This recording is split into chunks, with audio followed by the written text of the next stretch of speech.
Holy crap, almost 2,000 views? You know what that means?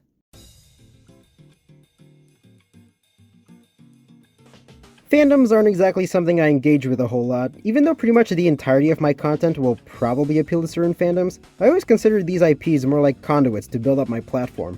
But recently, and by recently I mean 5 years ago, good golly where'd the time go, I got into a franchise based around a certain blue blur. You may or may not know him. His games are certainly a roller coaster of quality, I'll tell you that. As someone who only got into the franchise going into its Renaissance era, I cannot imagine just how bad Sonic fans had it back then. Sonic used to be the biggest dead horse you could ever beat. Even his own media team started getting in on the jokes to the point of self-parody and self-hate. Poor guy. I'm glad he's doing better now. You know, if he can do it, we can all do it too. If you know, you know. I mean, back-to-back 9 out of 10s from IGN? Sonic's on the top of his game right now. Surely the fandom will have more nice things to say now that he's back up and running, literally. Okay, maybe not the warmest of comments. What in the name of Tikal happened here? I understand having constructive criticism, but are entire threads specifically about the ideal length of Sonic's quills really necessary? Look, I'm a design student and I understand the importance of character design, but no need to beat the devs and the rest of the fandom over the head with it. That's just the tip of the ice cap! I don't get it. Sega and Sonic Team are really delivering on quality stuff for us right now. Why are we suddenly turning against a franchise over the most arguably superfluous things? Nothing overly controversial has happened since the Manhog. Ugh. So, what gives? To answer that question, I'm gonna have to investigate this through the lens of an autoethnographer. What is that, I pretended you may be asking? Well, according to one of my uni's lecture slides, autoethnography is defined as, quote, a subgenre of digital ethnography that focuses on the researcher's own experience within the digital world. It combines ethnographic observation with autobiographical reflection, turning the researcher's participation and feelings into part of the data, end quote. How's that for a citation? So, based on context clues alone, ethnography is essentially the study of people, while digital ethnography is the study of, well, digital people. In this case, I'm going to be traveling far and wide across the deep dark crevices of the World Wide Web to study the strange enigma that is the Sonic the Hedgehog fandom. You know, for a generation of kids, this franchise must have made one hell of an impression. It was that adrenaline rush, the attitude and speed the 90s promised us washed millennials and Gen Z kids. The Sonic fandom is interesting because it both holds the franchise to a ridiculously high standard and jokes that the glue that binds them together is shared disappointment when the shoddy product comes out, and the stupid amount of memes made about it. There's a quote I've seen floating around a couple of times across YouTube and Twitter, and I think it's important for context. And my research question. No one hates Sonic more than Sonic fans.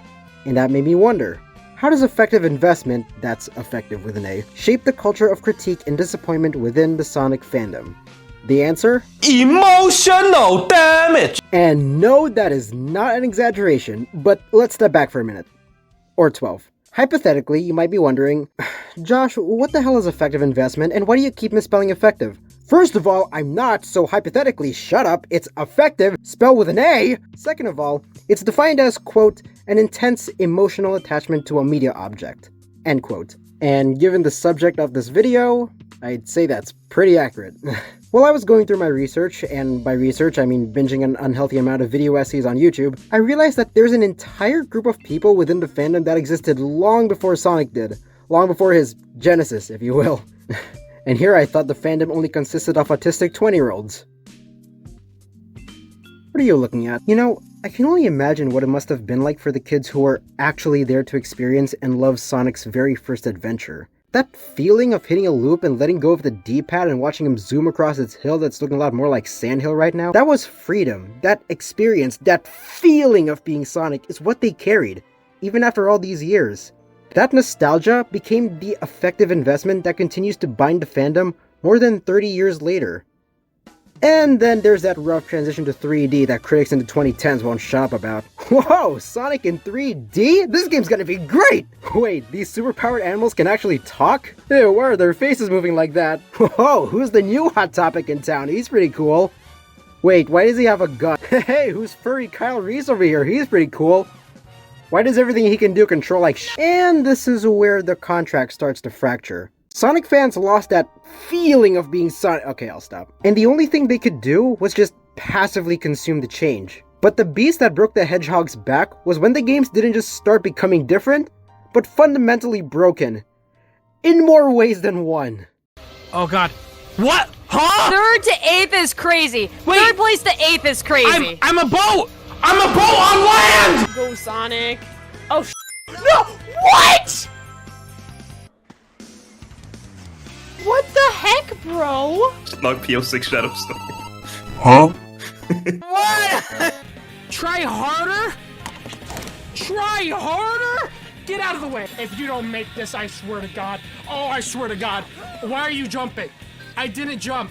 I did not jump yet. You gotta yeet. You gotta yeet him as hard as you can. Oh my God. Here we go. Here we go. That's it. That's it. If you better get the But hey, you know what? It doesn't matter how many times we've been burned. The moment a new logo or title drops, we lose our freaking minds and time resets harder than Sonic 06's ending. Sonic fans engage in something Henry Jenkins called collective intelligence. They put every card on the table, a shadow in the background, or a single line of Ian Flynn-coded dialogue, cause you know the guy loves his heavy-handed references, to dissect the entire game before it's released. Holy shit, is that the Extreme Gear? Jet and the Babylon Rogues confirmed? And it's not just the anticipation, we've already engineered the perfect game in our collective fantasy. Imagine what it would feel like to control in our hands, define the ideal physics, level design philosophy, and canonical lore that literally every writer that's ever wrote for a Sonic game contradicts in some way. Oh no, Eggman pissed on the moon. Oh wait, the moon's whole again? Wait, it was still pissed on the entire time? Continuity? What the hell is that? This level of forensic deconstruction creates an almost unrealistic and impossible standard for developers. Which means it's impossible to not feel disappointment when the final product doesn't deliver on specific gameplay mechanics or story beats. Sonic fans have set the bar so high based on what Sonic as a franchise could be, rather than what the devs will deliver based on studio mandates, that failure is somehow just built into the equation. We desperately needed the new games to be good, because if they were bad, then it just validated every ignorant reviewer, rage baiter, or Mario fan who ever called Sonic cringe.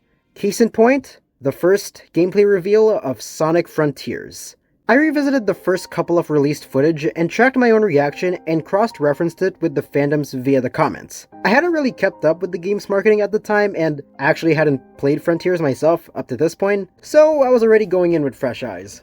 Hold on, chat. This lighting is awful. I don't know what the hell I was thinking with this. I should never do this again. Here we go. I will say though, it does feel a little slow. But I think that's just how they're playing it for this demo specifically. Because I've seen people who played Frontiers, they're pretty fast. Oh, okay. The walking animation is a little weird. What is that? Poppin'? What? I'm not the only one who saw that, right? Okay, yeah. The pop-in is starting to be a bit more noticeable. What the hell was that? Did I see a freaking plane? Is that a plane? Oh wait, no, that's a bird. Why did I think that was a plane? I'll say, fidelity-wise, you know, pop-in notwithstanding, it looks really pretty. And that's even more poppin'. Oh my god. Even if Frontiers did turn out to be a pretty good jumping off point for recent titles like Shadow Generations and Crossworlds, both that have been universally praised by critics and fans alike, the latter always does what they know best, and that's nitpick the crap out of everything. But we don't just sit there and take even the most superfluous flaws. What are we, normal?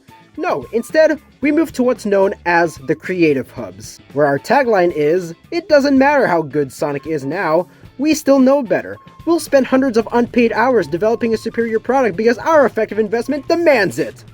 And maybe secretly profit from it via Patreon. Jenkins explained that fans become the most rigorous critics because they have the means and the motive to quote-unquote fix the content themselves. The joke that no one hates Sonic more than Sonic fans is our way of preempting criticism from non-Sonic fans. Self-parody and willingness to nitpick absurd, messy, and inconsistent lore is apparently what keeps this niche alive.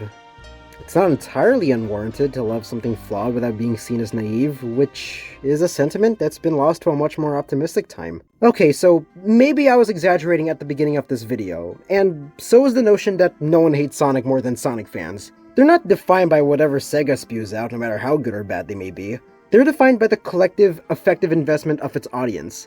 The critique isn't hate, never has been.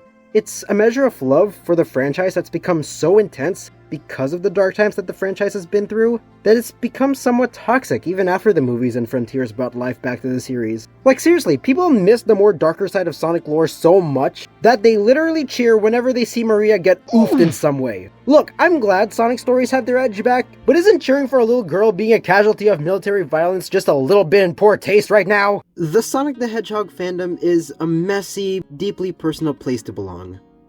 And I'm pretty sure that applies to pretty much every fandom that's existed in the history of ever.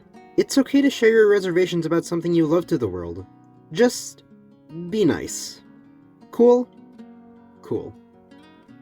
Well, hello there. It's been a minute. Hope y'all are doing well. I could go on a whole tangent on where I've been outside of the YouTube limelight, but I'll keep it brief, and I'll just say, life just hits you hard, man.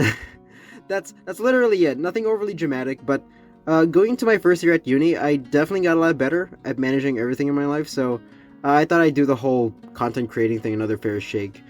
And the rest is history. I'm actually having fun doing this again, so definitely expect more from me sooner than later. But for now, that's all from me.